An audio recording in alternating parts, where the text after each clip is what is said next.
Welcome to the Actor's Choice, where the actors and actresses have a chance to talk about themselves and their careers.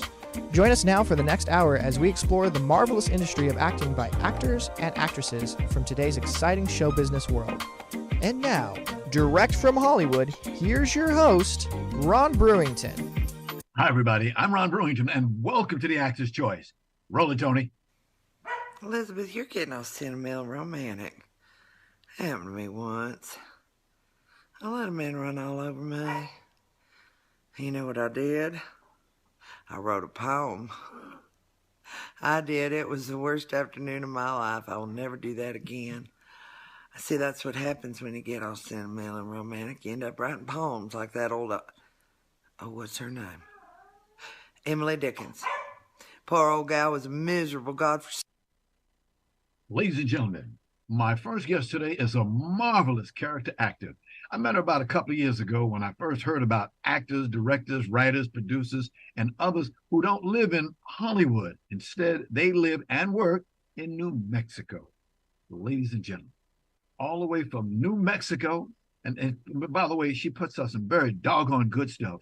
Here today, a New Mexico representative, a character actor with loads and loads of character.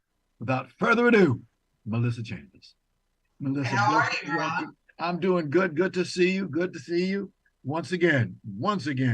Okay. And it's been a while.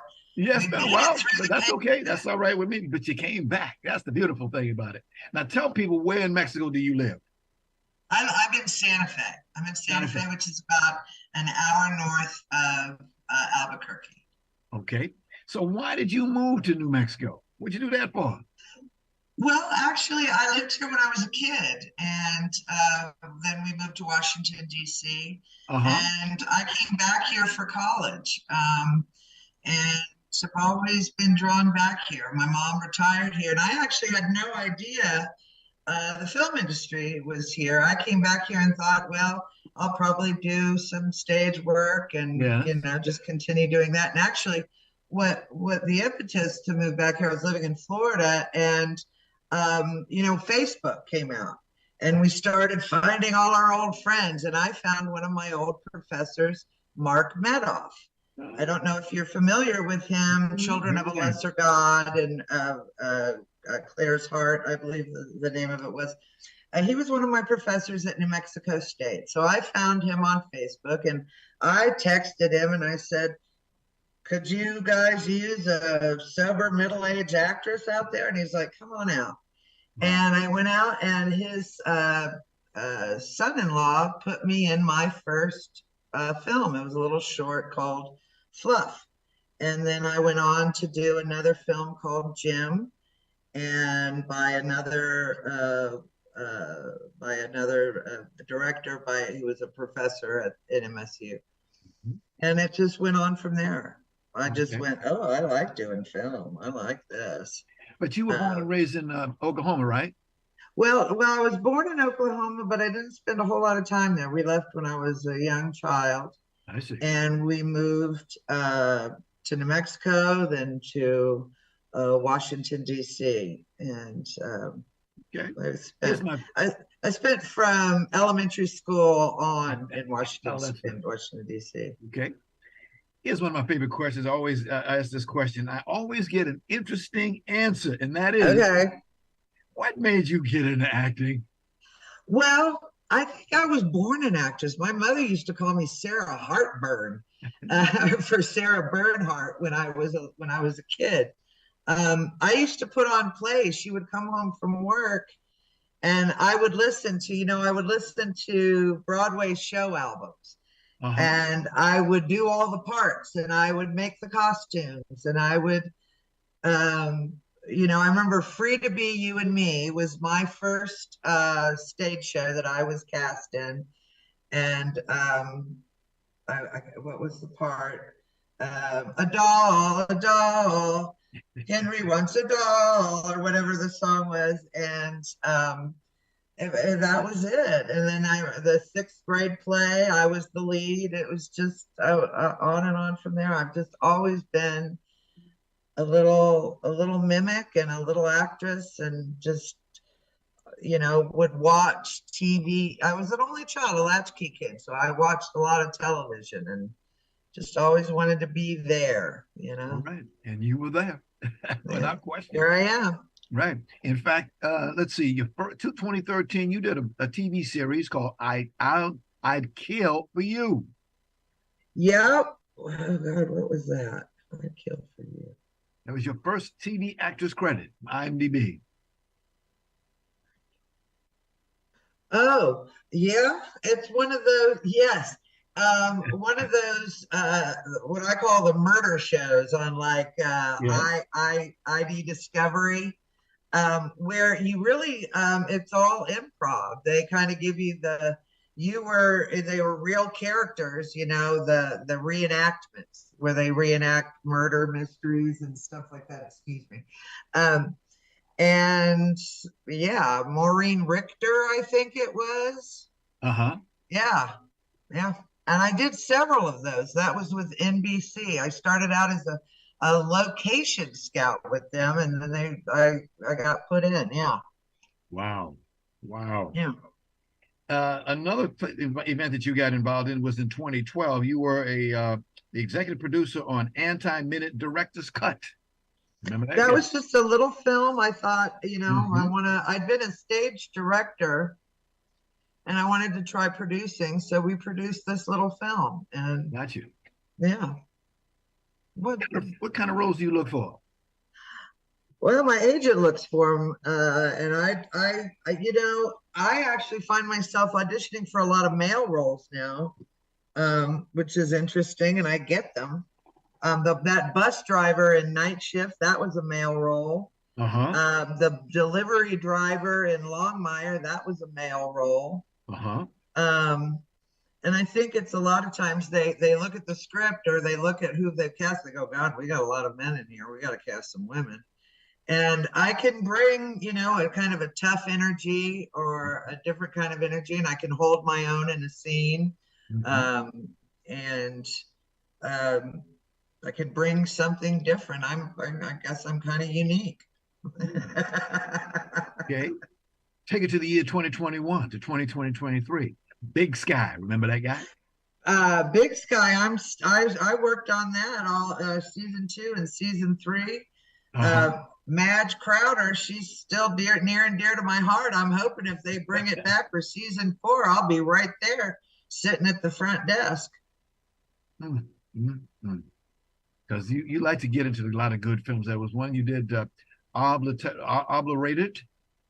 Oh, Obliterated. That hasn't come out yet. Yes. And I've got a fun role in that. I get in a big fight with a bunch of guys and a bunch of Elvis impersonators. Look out for that. That'll be coming out. That's going to be a fun one. Now, speaking of funny ones, you just stepped out of a comedy called Sunlight, didn't you? Yes, I did. I did. And it's a what do you call those? A dramedy, I think you call those now. And I play the mother of the lead. And I really reveal myself in more ways than one in this. I got totally naked in this. And as a woman at 58 years old, that was something, especially in a crew of all these kids under 30. And it was fun. The only thing, I killed my knees I had a scene getting out of the tub, and I about killed my knees getting in and out of that tub. Oh. But it's a wonderful film. I hope that when it comes out, Ron, you'll bring me back so we can talk about it when it's released. It's a beautiful film. The director, Nina Conti, and Shanoa Allen, the leads in it are beautiful. And it's the executive producer is Christopher Guest. Yes. And so I think it's going to go some places. Okay. I remember you told me that you did a big fight scene. Do you remember that movie? And you filmed an episode of a movie, and you had your first big fight scene. You was kicking some butt. That was in Obliterated. Was in Obliterated. The other one that I did, was it last year that came out was uh, playing Ma Bell in the Mayfair Witches. Uh-huh. Yeah, then that was, I had lost, I have no vision in my right eye. I'm blind. And so they were looking all over the country for blind actresses. So I got this audition Uh-huh.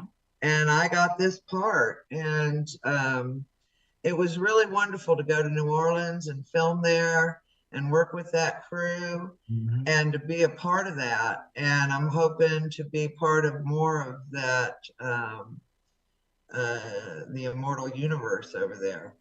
Yeah. They call you a character actor. What does that Yeah, mean? I'm What a does that mean? character. I was never, it's funny. I was never an ingenue, even when I was at the ingenue age. Uh-huh. I was a lead there for a brief shining moment in my 30s. But I've always been a character actor. And I was told, when I was younger, when I was at the National Conservatory, I was told kind of, you're not going to come into your own until you're older. You're really not. And I would follow actresses like Margot Martindale. Every time I would do a play and I would turn and, see who originated that part. And it would always be, not always, but invariably, it would often be Margot Martindale. So I have followed her career. And her and Kathy Bates, they're kind of my idols. And I don't know if you just saw her in Cocaine Bear, but I'll tell you what, I saw that and I went, now I could have done that part. So I want to put it out there. I'll do it cheaper. If you can't get Margot Martindale, I can do that part and I'll do it cheaper. Folks is listening to that. Indeed. We got a few more minutes and we got a couple of photos I would like to show. Can you show the first one? This one, I got this one. It's the two guys. Please tell me. Murphy passed in January. I had him for 14 or 15 years. We weren't sure how old he was. I was his third owner. He was a great dog. And the other person in the back there in the back? That's Frida, and she was a stray that found me on Frida Kahlo Day. And again, she was about, she passed shortly 6 months after Murphy, and she was about 14 or 50, had no idea how old she was. They were great dogs. And then here I've got a year later, I've got my Coda. So I'm a dog person. I'll always have a dog. I understand. Ain't nothing wrong. I've got to change my IMBD bio now and put my new dog credit in. Yes, please do. It's an act. They're playing a role. Yeah.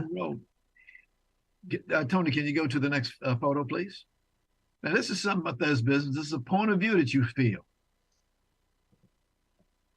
What does that say? Masks since 500 CS, probably wearing masks since 500 CS.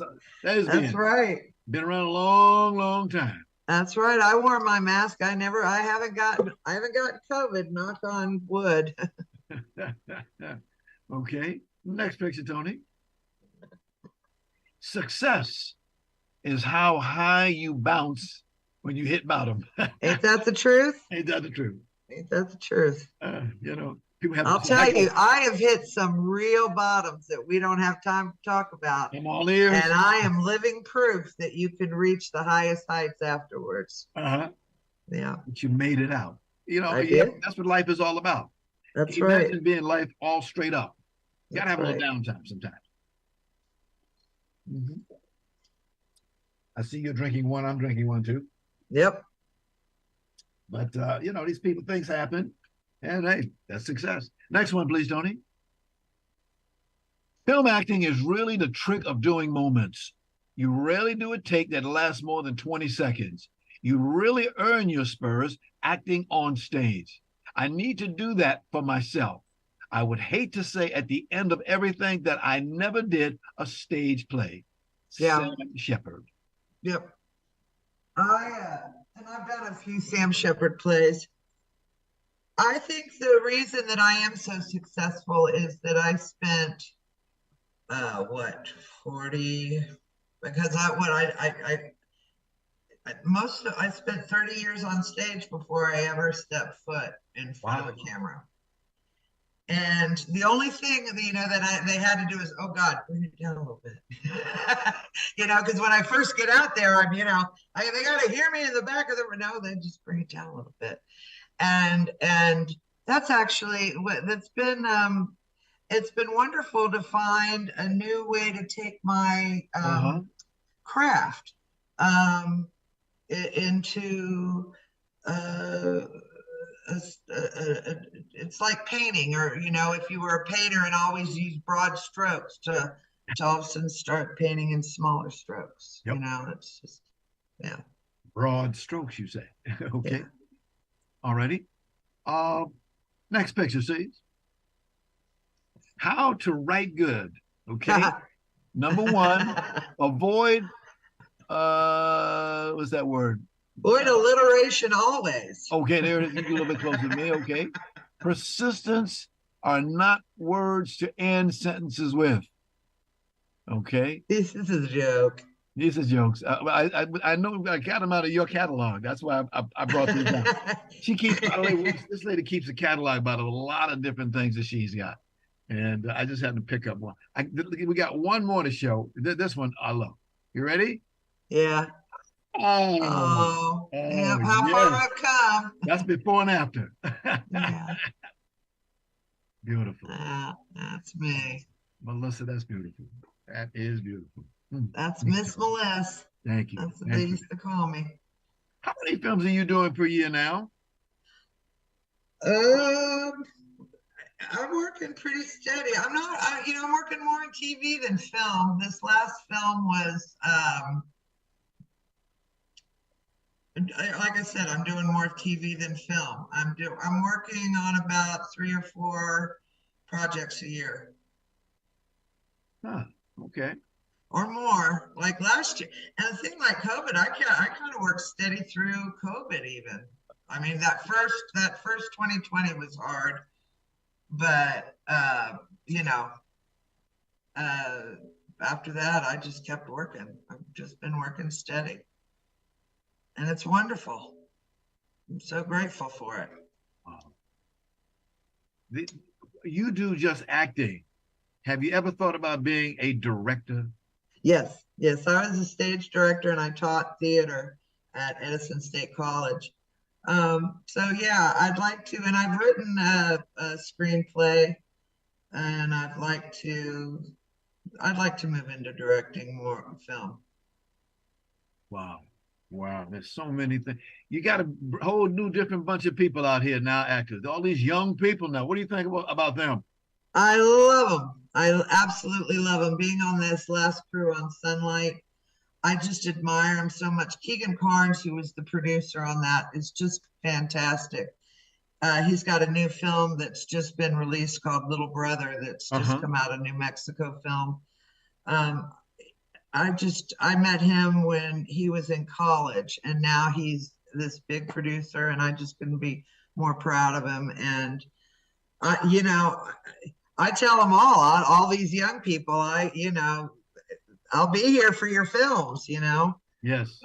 They're our next generation, and I'm just so glad that there's a lot of them, they're sticking with the old ways. They're not, they're not going for the AI and stuff. They're going to be making films long after I'm gone, Wow.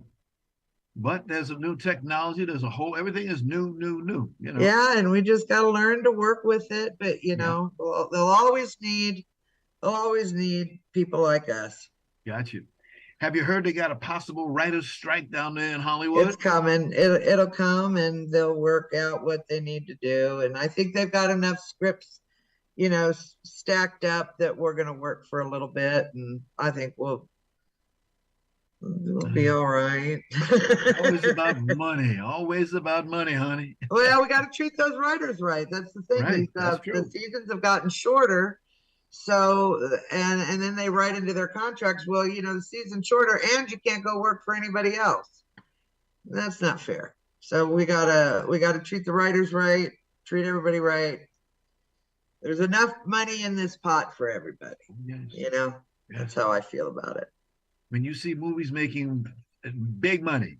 That's right. You know. Yeah. Don't forget can't get greedy. Writers. Don't get greedy. When somebody gets greedy, that's when it all falls apart. Yeah. That's as we call it in the business, that's despicable. Yeah, that's right. That's right. Have you done that movie yet that you've always wanted to do? You just haven't done it yet. No, not yet. What'd that be? I don't know. I haven't gotten the script yet. Oh, okay. You know what I mean? I haven't gotten that one. This one, Sunlight, was pretty damn near. Pretty damn near. Yeah. But I think there's a few more. You know what my mom calls it? She calls it my trip to Bountiful moment. Okay. We always do you know what I mean? I don't know if you're familiar with that movie, but no, I'm not familiar with that. Okay. Well, there's a movie with Colleen Dewhurst, and she won an Oscar for it. I think she was probably in her late 60s or 70s. And it's just a beautiful movie with her and Rebecca De Mornay. It had been a play, and it's really just the two of them on a bus, and it's just those scenes. And it's a beautiful script, and it's like, when I get that and I win my Oscar, that'll be it, Yeah. Yeah. Or my SAG or my Golden Globe, whatever that is. Yeah. Well, these days, Oscars is having some problems, ups and downs. Yeah, I'd almost rather win the Golden Globe. Well, that one too. I'd like, yes. The one I'd like is to win the SAG, which is given by your peers. Yeah. An Emmy would be nice. Yes. I just won the New Mexico from the New Mexico Governor's Hall of Fame, the the Rising Star Award. Yeah. Anything else you want to tell us about? No, I appreciate you having me on again, Ron. It's always a pleasure to see you. Oh, Melissa, you are such a lady, such a lady. Thank you so much for being once again on our program. Like I said, you're a character with loads and loads of character. Yes, that I have. Yes, my hair's got a lot of character today, I'm noticing. All right. All right, that's big C. Thank you for having me. Indeed. Please give my best to all the super performers who live and work in New Mexico. I certainly will. And God bless your two dogs. They're in heaven right now. And got somebody new there. Yeah. Thank you. Take care. All right. Ladies and gentlemen, Melissa Chambers, without further ado. This is the Actor's Choice. I'm your host, Ron Brewington. We would like to let you know that we're asking the Actor's Choice squad to help us get former baseball player Curt Flood into the Baseball Hall of Fame.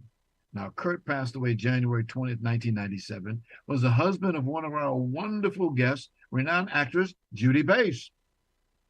So all you got to do is go to contact the TAC office at 213-349-3941. That's 213-349-3941. Ladies and gentlemen, we sincerely thank each and every one of you for being a part of this magnificent award for a great baseball player. Okay? Okay. Roll it, Tony.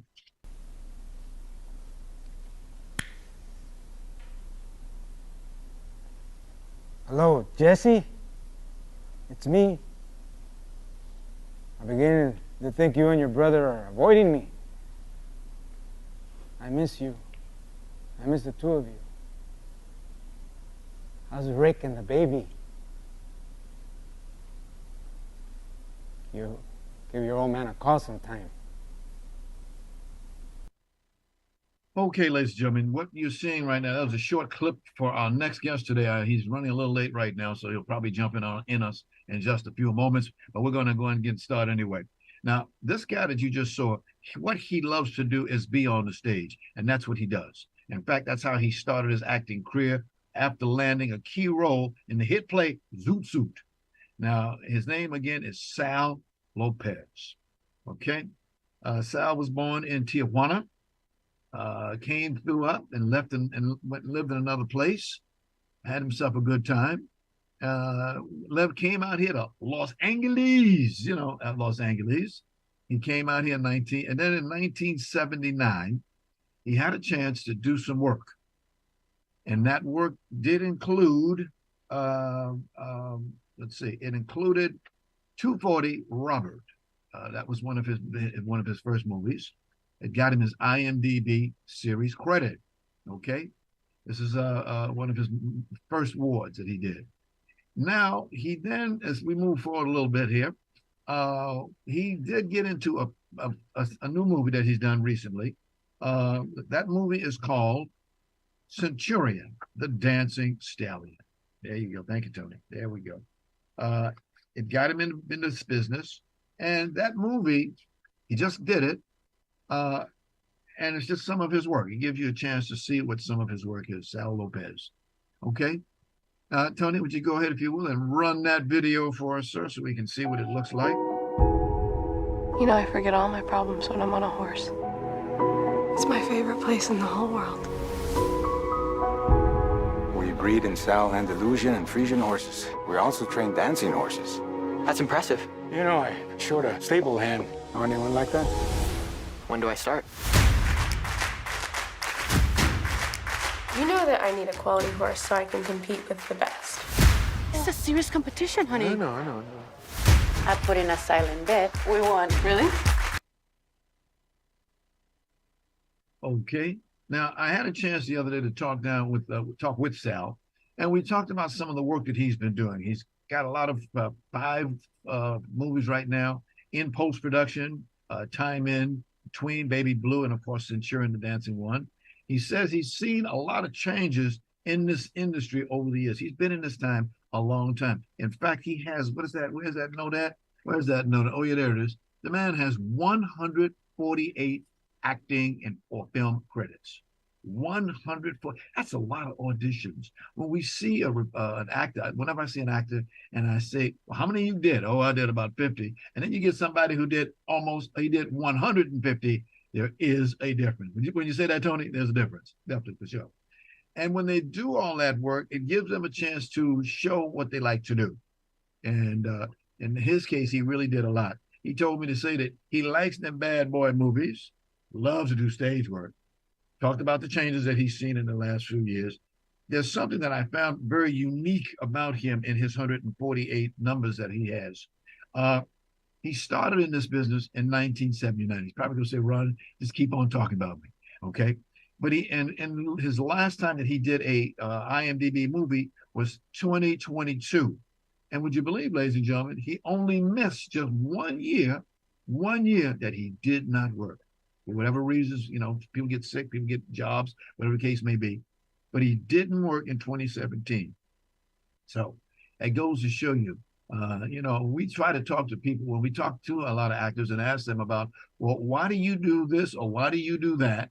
And, you know, it just lets us know that work is out there. You got to work, you know, and it's just, it happens that way. Let me just write this to myself. Arrives. I'm just writing this to you. All right. Let me just put that there. I'm sending a note to Tony. Let me know when the next guest arrives. Okay. But when you're out there in this business, it gets interesting to see and to hear the work that a lot of people are doing. I see a lot of people, you see them out there, and, you know, you say to yourself, what's going on in the world today? You know, as an actor, you heard Melissa, she said there's a possible writer's strike that's getting ready to go on. I hope it doesn't go on because, again, they can hopefully work that out and move on with it. But working on the stage, they have an expression, and Sal talks about that. It's called break a leg. You know what I mean? Break a leg, okay? Now, let's see why one of the main reasons why he came down here today was to talk about a new play that's opening up. It's called, what's it called? Whittier Boulevard. Whittier Boulevard, there it is. The Latino Theater Company, they kick off their 2023 spring session with this play. That's April 20th through May 28th. And as a gentleman, you see his name there, directed by Jose Luis. There he is. Jose Luis Valenzuela. He has been around a long, long time. He works there at LATC downtown at the LA Theater. and they do a great, great job. The Hispanic organizations, they're always picking up, and once they get into a cycle, they are doing it and having a good time. Okay. Can you go to the next photo for us, 37A Tank? Okay, there's a little bit of the guys. There's Sal on the left-hand side over there. Hi, Sal. How you doing, Sal?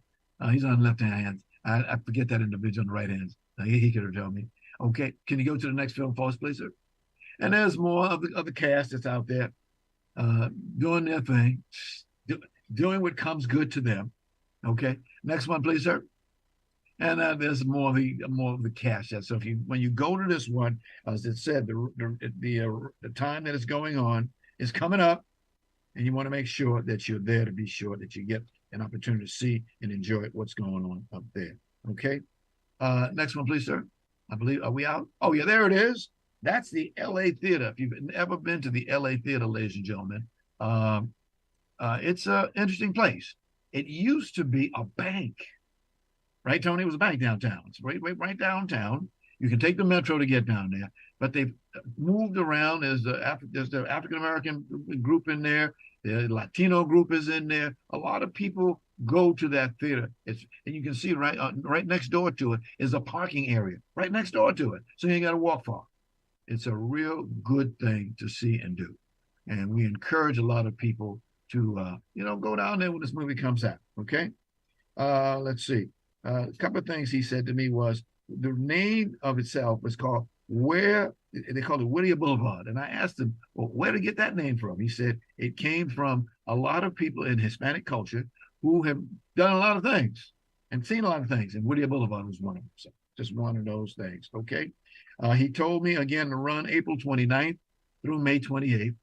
If you give them a call, 213-489-0994. I'll say it again. That's 213-489-0994.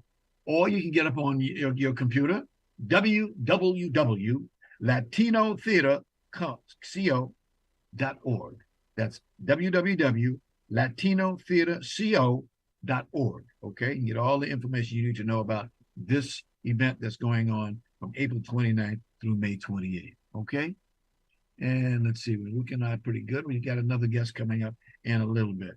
But unfortunately, I don't see Sal today, but he's here in spirit. You can believe that he's here in spirit.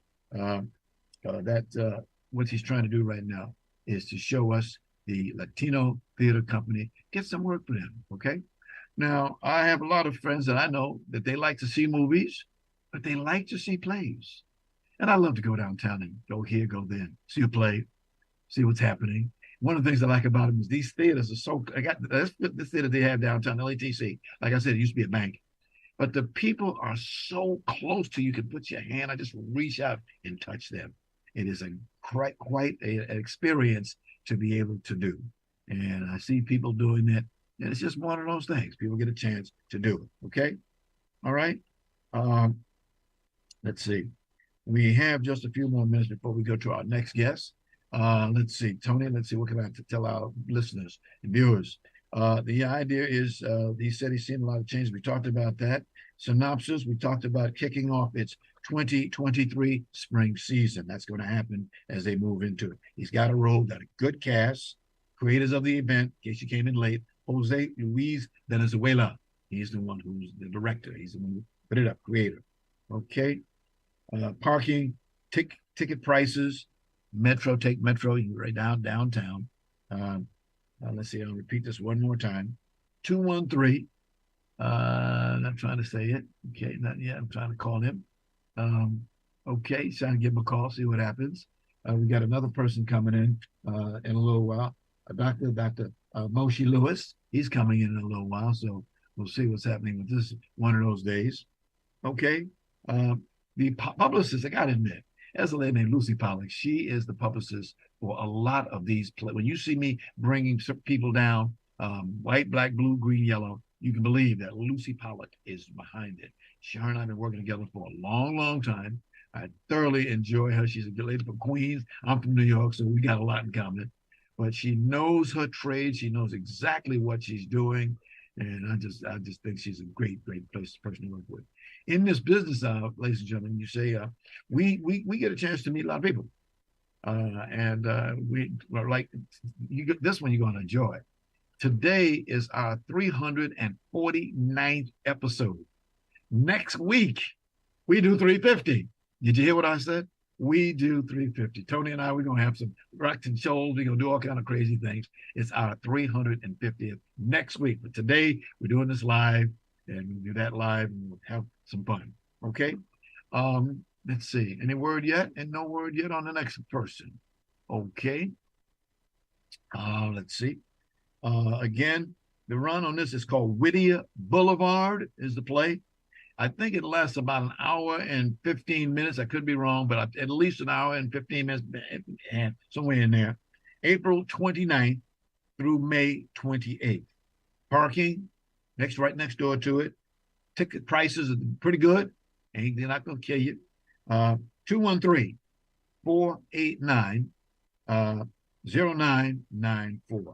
And the gentleman's name is Sal Lopez. He's going to he's in the play. Go see him, see what he looks like. He's got white hair. He gets out there and does his thing. Okay, nothing yet. I'm trying to call him. Okay, all righty. We're trying to hold on. We don't want to leave. We don't want to leave the show because we got another guy coming in. These things happen from time to time. Just one of those things, stuff. As they say in the business, stuff happens. So it just happens. Okay. I've talked about Lucy. I've talked about Sal. I've talked to and about you guys and girls who we thank you sincerely for supporting us and watching our show every week. We thank you very, very much for that. I call it STD, something to do. It's something to do. And we just have something. We try to get good people in here. I know a lot of people in the business. They know me. And after 350 episodes, you get to know people because, some episodes are daily. Some episodes are weekly. We're weekly. And some of them come at odd times. So we do this one weekly. It's once a week. And it takes me about 12 hours to put it together because we got to do the research. We got to know who's who, who's what, where that, because we want to make sure you and our audience are getting the best information that we know. And we just take it from there. So, where's my next man? I'm wondering where he is. The next person is coming in here, Dr. Moshe. Okay, get in touch with him. Nothing yet. We can run the Roku. Okay, we can run the Roku if you want. He's going to run the Roku. Roll it, Dolly.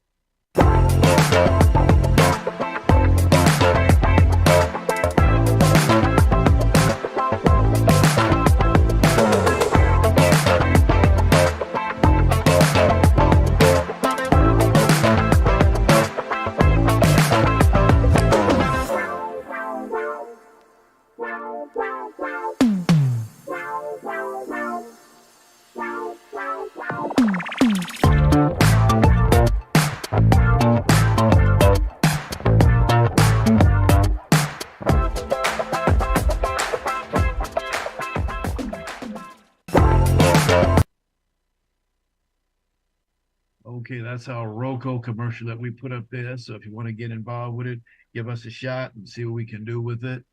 Okay, so we ran that. Let's see what else we got going on that we can. Oh yeah, for more information about Roku, call us at it's our TAC number 213-349-3941.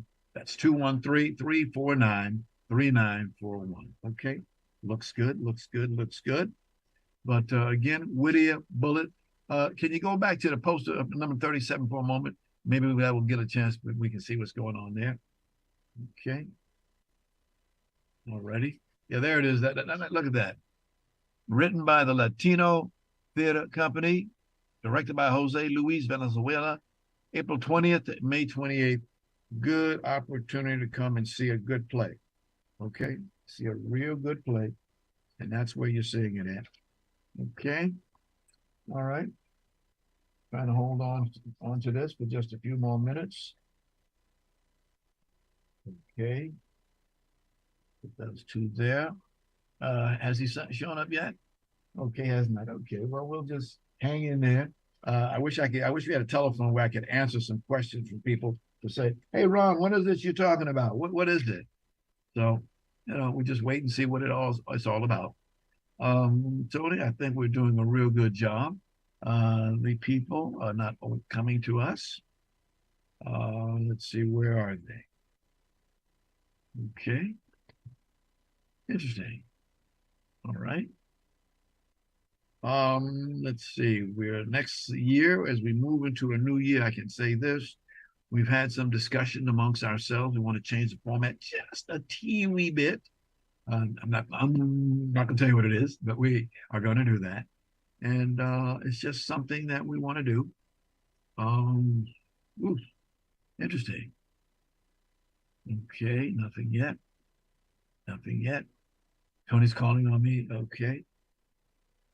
Okay. All right. Well, I'll tell you what we can do. Why don't we just go ahead with the next guest and go ahead and just show his work, what he is doing. Okay. All right. Roll it, Tony. Welcome to Music and Medicine. Welcome to Music and Medicine. Welcome to Music and Medicine. I'm your host, Dr. Moshe Lewis.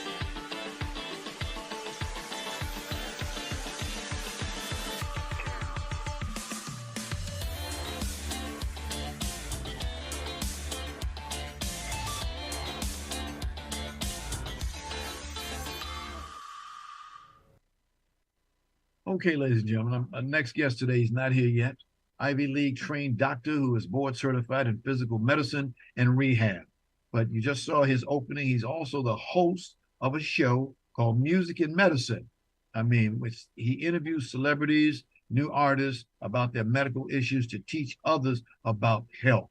So his name is Moshe Lewis. He's an MD. What I see, a combination of music and medicine. That is really a good combination, particularly when, as it says, he's trying to work with celebrities and new artists about their medical issues. There's diseases running around certain people in different organizations.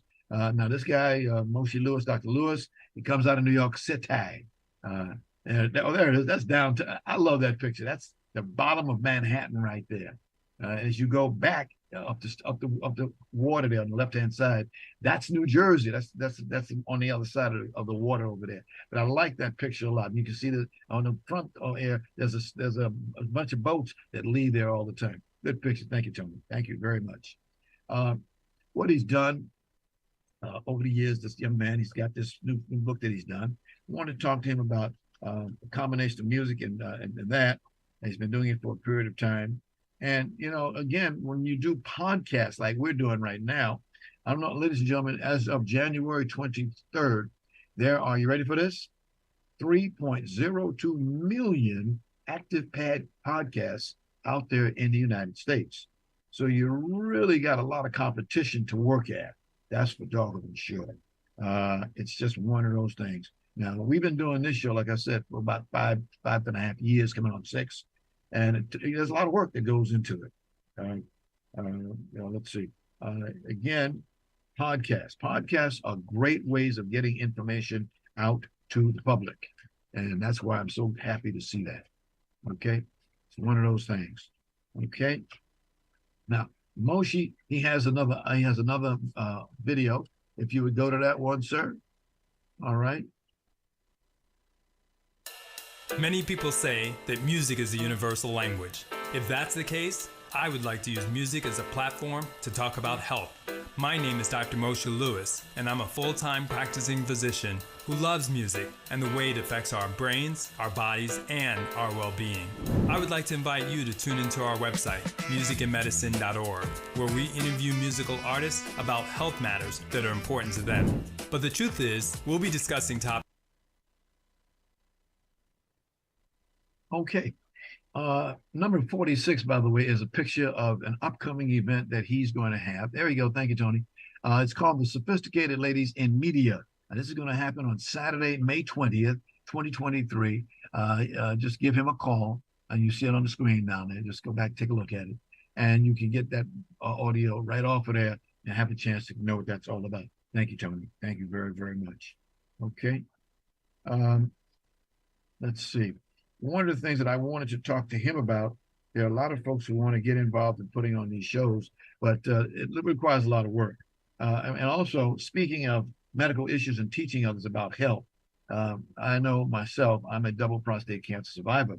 And one of the things that happened is that, is that live? He's here. Okay. Well, hold on now.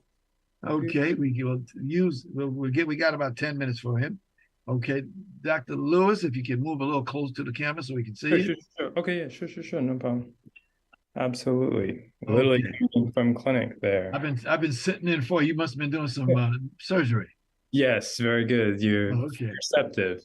Okay, Tony, can you just show that medallion that you just showed again? We've been talking all about you and showing you. Okay, can you tell us about that event that's coming up, please?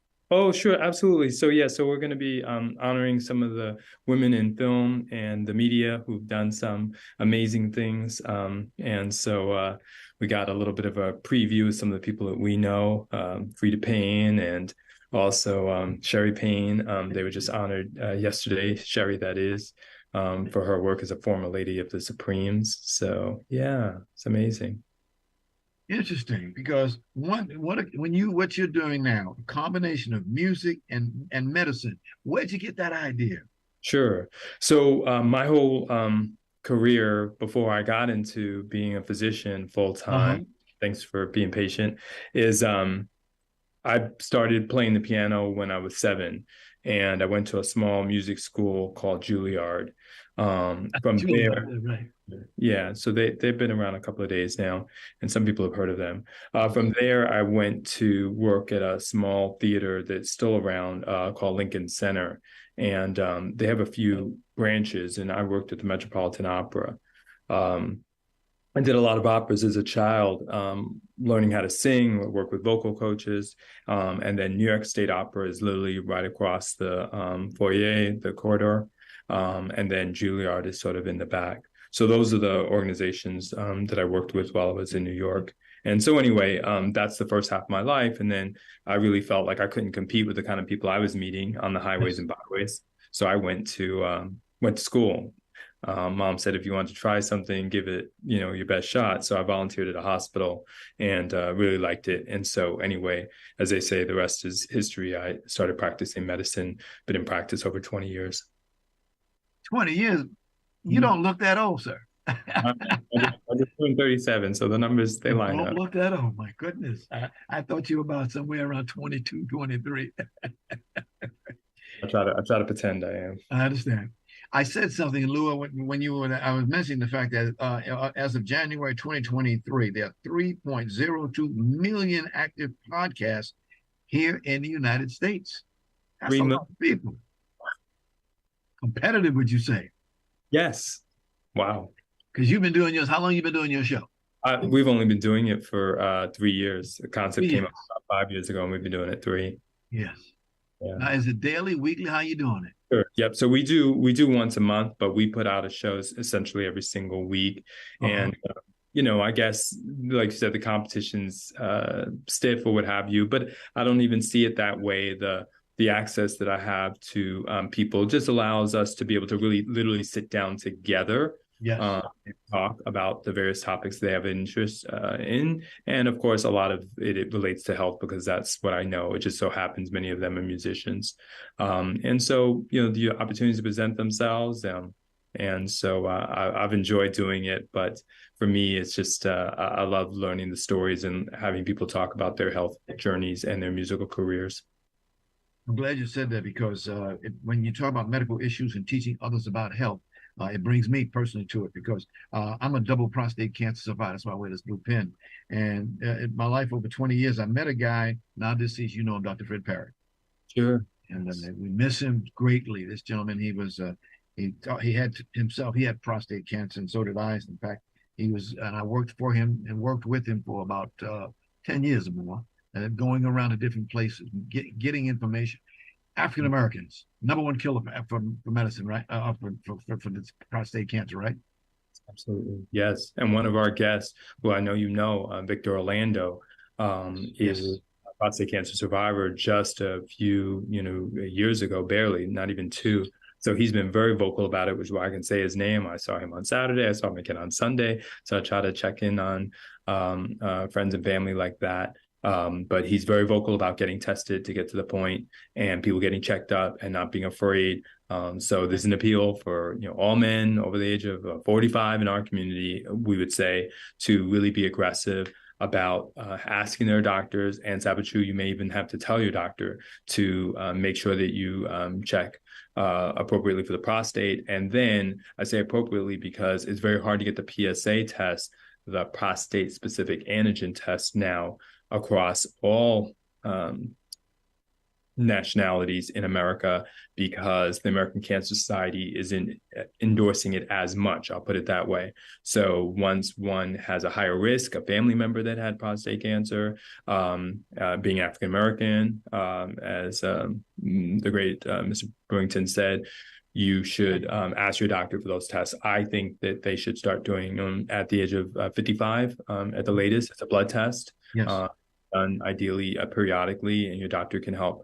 But just feel comfortable sort of bridging that conversation and not being afraid. And for the young ladies, mothers, women, aunts, grandmothers, parents that are listening, for their male relatives, siblings, brothers, things of that nature, fathers, don't hesitate to bring them into press about it, because just like Mr. Brewington brought up, it's so overlooked and it's getting a bit harder to get this test. And I still believe in it personally, and I don't work for the American Cancer Society, so I can say I think all men should have access to that test, because it can be followed over time. That's where it's most helpful to see if the prostate's undergoing change. Doesn't mean there'll be cancer. Prostate definitely will undergo change for all of us by the age of 60 at the latest, but it can develop into cancerous change over time.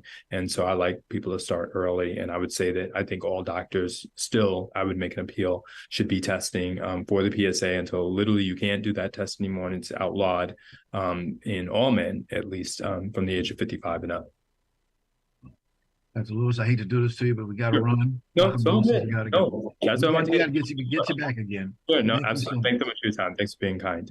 Thank you. I want to thank our sponsors, Harvey Brandman Photography is an Art, Ron Irwin's Lose Life, The Way You Lose Weight, Larry Buber's Book to the Future, Time Travel, Message in a Capsule, State Farm agent Carla Green, and veteran actor Rob Brownstein's Actor Training School and Actor Space. Much thanks to our guest today, veteran actor, producer Melissa Chambers, veteran actor, producer Sal Lopez, and producer, of course, Moshe Lewis, MD. Special thanks to our ever-growing audience. Be well. We'll see you next time. Take care, folks.